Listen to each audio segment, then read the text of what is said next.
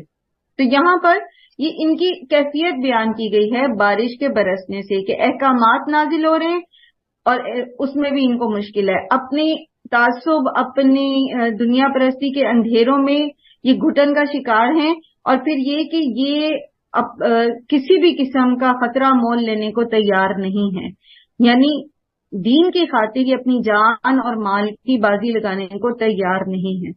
واللہ محیط بالکافرین، اور اللہ گھیرنے والا ہے کافروں کو. یہاں اللہ سبحانہ و تعالی نے ان کو کافر کہا ہے، ٹھیک ہے، کیونکہ منافق جو ہیں وہ ایمان کی نسبت کفر کے زیادہ قریب ہوتے ہیں، اس لیے یہاں پر اللہ نے ان کو کافر کہا. یہاں اللہ نے ان کو منافق نہیں کہا، کیا کہا؟ کیا کہا؟ کافر کہا. کافر کہا. کیوں؟ کہ یہ ایمان کی نسبت جو ہیں کفر کے زیادہ قریب ہیں. پھر اچھا، اس کے بعد یہاں پر ایک اور آیت بھی ہے کہ جیسے یہ کہا جا رہا ہے نا کہ یجعلون اصابعهم فی اذانہم من الصواعق حذر الموت، تو منافق جو ہوتے ہیں ان کو قرآن کے احکامات سن کے، ہم اردو میں کہتے ہیں نا موت پڑھنا، تو ان کا یہ حال ہوتا ہے. جب بھی انہیں قرآن کا کوئی حکم پتہ چلتا تھا تو ان کے لیے ایسی حالت ہوتی تھی گویا ان کے اوپر موت طاری ہو گئی. میم یہ من السوائی کی جو ہے یہ بھی وہ اس کا بھی مطلب یہاں پہ وہ سارے احکامات ہی ہے. جی بالکل، ایسی خبریں خاص طور پہ جیسے ابھی میں نے عرض کیا نا، ایسی خبریں جن میں منافقوں کے حال بیان کیے جاتے تھے نا، کوئی کوئی اللہ تعالیٰ بیان کرتے تھے کسی ایک شخص کا حال بیان کر، جیسے سورہ توبہ میں خاص طور پر ایک شخص کا نام بتائے بغیر اللہ سبحانہ تعالیٰ نے فرمایا نا کہ وہ کہتا ہے کہ مجھے فتنے میں نہ ڈالیں آپ. وہ وہی شخص تھا جس نے کہا تھا کہ رومی عورتیں بڑی خوبصورت ہوتی ہیں تو میں بڑا اس معاملے میں کمزور واقع ہوا ہوں تو آپ مجھے فتنے میں نہ ڈالیں. تو اس طرح کی کوئی بھی آیت آتی تھی نا، اب ایک بندے کے بارے میں آئی ہے لیکن پوری کی پوری جو منافقین کی جماعتی اکثریت ہی تو ایسے اس میں مبتلا تھی، تو وہ پھر سمجھتا تھا، ہر ایک ان میں سے سمجھتا تھا کہ میری ہی بات ہو رہی ہے.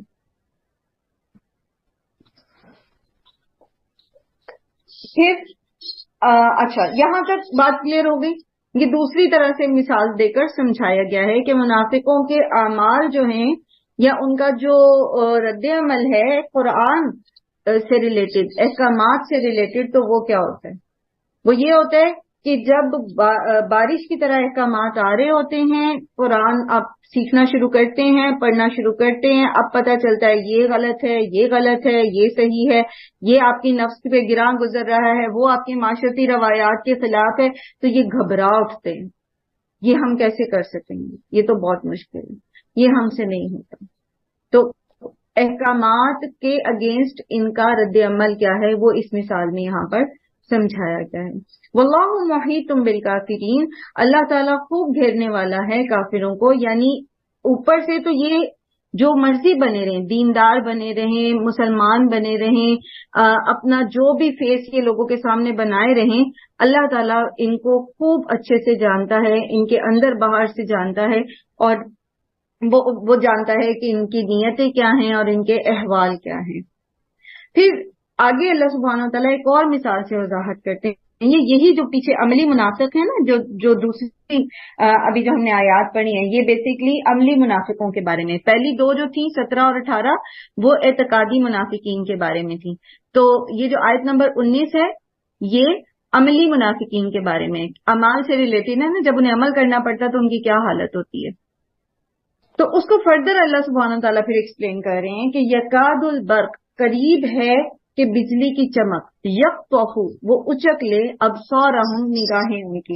یعنی اتنا ان کو مشکل لگ رہا ہے اسلام کے احکامات پر عمل کرنا کہ ان قریب ہو سکتا ہے کہ یہ اسلام سے ہٹ ہی جائیں، چھوڑ ہی دیں اس کو، اس راستے سے یہ لگ ہو جائیں.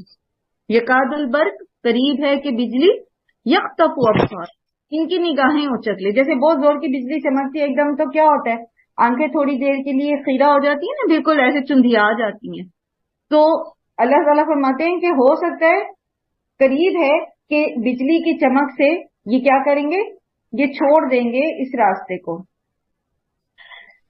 کلما جب کبھی اضاء وہ روشنی کرتی ہے، یعنی بجلی جب چمکتی ہے ان کے اوپر روشنی ہوتی ہے تو مشوا فی وہ اس میں چل پڑتے ہیں. اب یہ مثال کیا ہے؟ یہ مثال یہ ہے کہ جب ان کو دین کی کوئی کام جو ہے آسان لگتا ہے تو یہ بڑے آرام سے اس کے اوپر عمل کرتے رہتے ہیں، انہیں مشکل نہیں لگتا. قرآن کریم میں ایک اور جگہ بھی اس شخص کے بارے میں آتا ہے منافقین میں سے کہ وَمِنَ النَّاسِ مَن يُعْبُدُ اللَّهَ عَلَى حَرْفٍ، سورہ حج آیت نمبر 11 میں، کہ لوگوں میں سے کوئی ایسا ہے جو بالکل کنارے کنارے رہ کر اللہ کی عبادت کرتا ہے. کنارے کنارے رہ کر عبادت کرنے سے مراد کیا ہے کہ جب تک اس کو لگتا ہے کہ ٹھیک ہے آسان ہے، اس کی جان، اس کی مال، اس کو کوئی قربانی نہیں دینی پڑی، اس کے مفادات محفوظ ہیں، تو وہ کیا کرتا ہے، اس میں عمل کرتا رہتا ہے. لیکن جیسے ہی زد پڑتی ہے اس کے مفادات کے اوپر، اس کے دنیاوی مفادات پر، تو وہ دین سے الگ ہو جاتا ہے.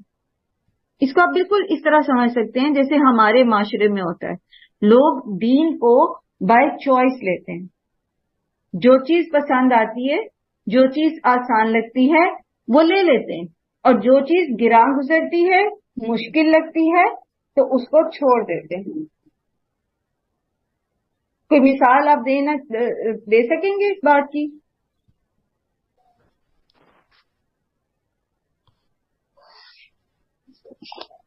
میم اگر پردہ کرنا ہمیں مشکل لگتا ہو تو ہم اسے چھوڑ دیتے ہیں. پردے کے معاملے میں بھی ہوتا ہے یہ. اور مطلب ہم دین کو بائی چوائس کیسے لیتے ہیں؟ آپ بتائیں گے مثالوں سے کہ کون سی چیزیں ہم لیتے ہیں؟ ہم سنتوں کو بھی چھوڑ دیتے ہیں نا باجی. ہاں، سنتیں بھی چھوڑتے ہیں، مشکل جو لگتی ہیں ہم ان پہ عمل نہیں کرتے. عمل نہیں کرتے ہیں. میم ہمیں اپنے حقوق جو ہے نا وہ تو ہمیں اچھے پہلے آسیہ کو بات مکمل کرنے دیں، شہری پھر آپ کی بات لیتے ہیں، پھر عائشہ حمزہ کی. ٹھیک ہے جی آسیہ. میم جو ہمارے حقوق ہیں نا، ہمیں جو ملنے ہوتے ہیں حقوق، وہ ہمیں اچھے لگتے ہیں کہ بھی ہاں جی یہ اسلام نے ہمیں دیے ہیں، مگر جو ہمارے فرائض ہیں ہم نے ادا کرنے ہوتے ہیں وہ ہمیں مشکل لگتے ہیں. کوئی بھی ہو جائے ہمیں لینا ہے، جب لینے کا معاملہ ہوتا ہے تو ہمیں آیات بھی یاد ہوتی ہیں اور ریفرنسز بھی یاد ہوتے ہیں، حدیث بھی یاد ہوتی ہیں، مثالیں بھی یاد ہوتی ہیں. لیکن جب دینے کا معاملہ آتا ہے، فرائض کا معاملہ آتا ہے، تو اس میں ہم بالکل سمم بکمن بن جاتے ہیں جیسے ہمیں پتہ ہی کچھ نہیں. گڈ، ماشاء اللہ. جی اب بتائیے شہری آپ اور پھر عائشہ حمزہ. کہ جب ہم گھر میں ہوتے ہیں ہم بالکل فارغ ہوتے ہیں، ایزیلی نماز پڑھ سکتے ہیں، ہم پڑھ لیتے ہیں. اور جب ہم کہیں باہر جاتے ہیں ہوں یا کسی شادی میں ہوں تو ہمیں مشکل لگتا ہے، اب ہم کیسے ادا کریں، تو ہم چھوڑ. ہاں، ہم نے میک اپ کیا ہوا ہے، اب میک اپ دھونا پڑے گا، پھر مطلب وہ ہو جائے گا، شکل اپنی اصلی والی باہر آ جائے گی، تو وہ مشکل لگتا ہے، نہیں پڑھتے، چھوڑ دیتے ہیں. صحیح، اللہ ہم پہ رحم کرے. جی اور جی عائشہ حمزہ. میرا سوری غلطی سے ہو گیا تھا آن. چلیں کوئی بات نہیں. اور کوئی اور بتانا چاہے گا کہ کس طرح ہم بائی چوائس لے رہے ہیں دین کو؟